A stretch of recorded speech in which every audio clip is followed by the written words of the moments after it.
Hong Kong's legislature on June 18 vetoed a China-vetted electoral reform package that had been criticized by opposition pro-democracy lawmakers and activists as undemocratic, potentially easing the prospect of fresh mass protests. The vote came earlier than expected, with only 37 of the legislature's 70 lawmakers present. Of these, 28 legislators voted against the blueprint and 8 voted in favor, while 1 did not cast their vote.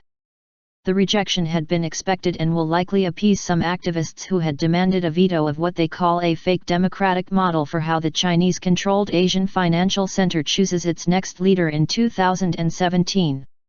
It will, however, be a blow to Beijing's communist leaders, who had pressured and cajoled the city's pro-democracy lawmakers to back the blueprint that would have allowed a direct vote for the city's chief executive, but with only pre-screened, pro-Beijing candidates on the ballot.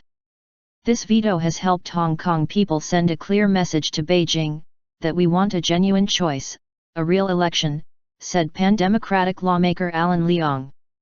This is not the end of the democratic movement, he said. This is a new beginning.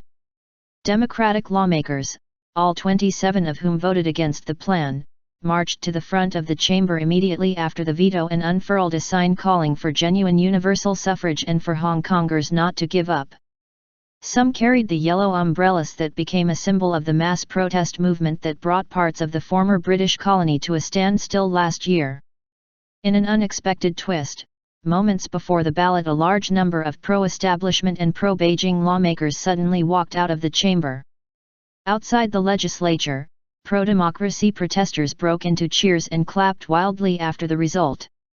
"It's a victory of democracy and the people," said a 75-year-old pro-democracy protester surnamed Wang, who struggled to hold back his tears.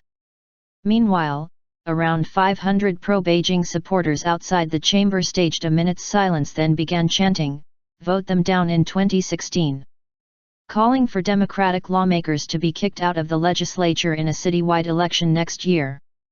There were no immediate clashes between the two groups. Mainland Chinese media warned that a veto of the proposal could pose a threat to the financial hub. Weeks of pro-democracy protests in Hong Kong late last year posed one of the biggest challenges in years for China's ruling Communist Party, when more than 100,000 people took to the streets. Hundreds of police were in and around government headquarters with thousands more on standby. The reform proposal was laid out by the central government in Beijing last August and supported by Hong Kong's pro-Beijing leadership. Opponents want a genuinely democratic election in line with Beijing's promise of universal suffrage made when the territory returned to Chinese rule in 1997. The United States said it was watching developments and that Hong Kong people should be given a meaningful choice for their next leader.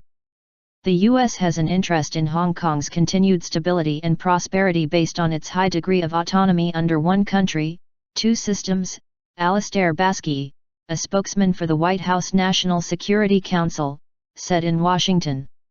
As we have said previously, the legitimacy of the chief executive will be greatly enhanced if the chief executive is selected through universal suffrage and if Hong Kong's residents have a meaningful choice of candidates.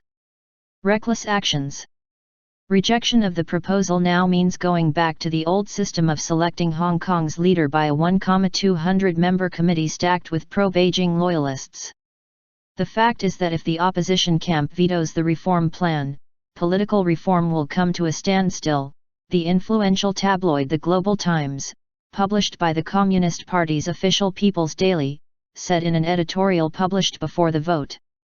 If reckless actions continue, the Asian financial hub will be dragged into real chaos.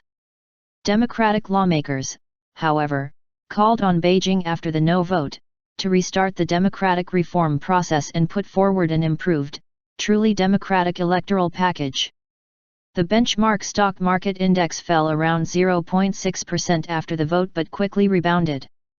Raymond Yung, a senior economist at ANZ, said in a research note that the Hong Kong government could lose credibility and political infighting could impair the business environment, but he did not see any immediate impact on the financial market.